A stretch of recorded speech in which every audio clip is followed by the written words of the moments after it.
नमस्कार दोस्तों।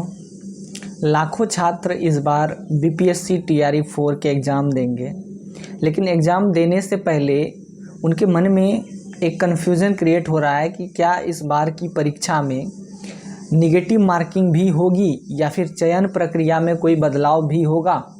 चलिए इन सभी प्रश्नों के उत्तर को ढूंढने की कोशिश करते हैं। देखिए, सबसे पहले बात करते हैं कि क्या परीक्षा में निगेटिव मार्किंग होगी। तो सीधा सीधा उत्तर है नहीं। देखिए, टीआरई 1, टीआरई 2 और टीआरई 3 में अब तक कोई निगेटिव मार्किंग हमें देखने को नहीं मिला है। संभवतः इस बार की परीक्षा में भी किसी भी प्रकार की निगेटिव मार्किंग नहीं होगी। इसीलिए आपके लिए एक गोल्डन चांस बन रहा है कि आपको सभी प्रश्नों के उत्तर करके आने हैं, चाहे तुक्का ही लगाना पड़े, चाहे गलत आंसर ही देना पड़े, लेकिन आंसर सब लिख के आना है। सभी आंसर्स के गोले भर के आने हैं, क्योंकि इससे आपके रिजल्ट के बेटर होने के या आपके क्वालिफाई करने के चांसेस ज़्यादा हैं। इतनी बात समझ गए। अब चलिए अगले पॉइंट पर चलते हैं कि क्या चयन प्रक्रिया में कोई बदलाव होगा। तो इसका उत्तर है हाँ। इस बार से लागू हो रहा है 1 कैंडिडेट 1 रिजल्ट। देखिए, टीआरई 1, टीआरई 2 और टीआरई 3 में क्या हो रहा था कि एक ही बच्चे 1 to 5 को भी पास कर जा रहे थे और 6 to 8 को भी पास कर जा रहे थे। तो उसमें दो सीट्स हैं और कैंडिडेट एक है, जाएंगे तो किसी एक पर ही। इसीलिए क्या होता था कि वो किसी एक सीट पर चले जाते थे और एक सीट ब्लैंक रह जाता था, वैकेंट रह जाता था, इसीलिए वो सीट खाली रह जाती थी। या फिर कोई कैंडिडेट ऐसे हैं जिन्होंने 9th-10th का एग्ज़ाम दिया, 9th-10th के टीआरई का एग्ज़ाम दिया, 6 to 8 का दिया और 11th-12th का दिया। अब उसमें से सीट्स 3, कैंडिडेट एक, कोई किसी एक सीट पे जाएंगे और 2 सीटें बाकी ब्लैंक चली जाएंगी। तो अब क्या हुआ है ना कि ऐसा नहीं है 1 कैंडिडेट 1 रिजल्ट। अब एक कैंडिडेट सिर्फ एक ही सीट पर जा सकेंगे। तो ये बहुत बेहतर एक तरीके से कह सकते हैं सॉल्यूशन है स्टूडेंट के लिए। अब देखिए, तीसरी पॉइंट की बात करें। इस बार जो है ना, बिहार में टीआरई में आरक्षण, बिहार वासियों के लिए आरक्षण लागू कर दिया गया है।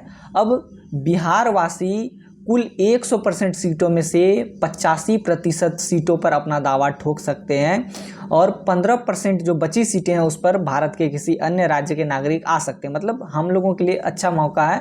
85% सीट हम लोगों के लिए आरक्षित है। और साथ ही आप मान के चलिए कि आप लोग महिलाओं के लिए, खास करके महिलाओं के लिए 35% सीटें आरक्षित हैं।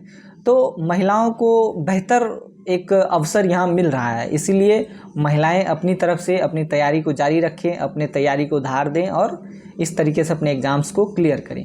हर चीज़ के लिए एक फिक्स शेड्यूल तैयार करें। थ्योरी के लिए अपना टाइम टेबल बना लीजिए, एमसीक्यू के लिए अपना टाइम टेबल बना लीजिए, एनसीईआरटी नोट्स के लिए। और ज़्यादा टाइम नहीं बचा है, 22 से 27 सितंबर के बीच एग्जामिनेशन का ऐलान किया गया है। तो कुल मिलाकर के 5-6 महीने बचे हैं आप लोगों के पास। 5-6 महीने में आप लोग अच्छे से तैयारी कीजिए और रिजल्ट अपना निकालिए। मैं खुद भी एस्पिरेंट हूँ। मैं खुद भी बीपीएससी टीआरई 4.0 के लिए तैयारी, हालांकि अभी मेरे में कन्फ्यूजन है क्योंकि मैं 24-26 सेशन का स्टूडेंट हूँ, तो अभी कुछ कह नहीं सकते मुझे मौका मिलेगा अथवा नहीं मिलेगा। बट मैं अपनी तरफ से तैयारी कर रहा हूँ। देखते हैं आगे जो भी हो रिजल्ट, वो ईश्वर की इच्छा। खैर, आज के अभी के इस वीडियो में इतना ही। मैं आशा करता हूँ कि ये वीडियो आप लोगों को अच्छा लगा होगा।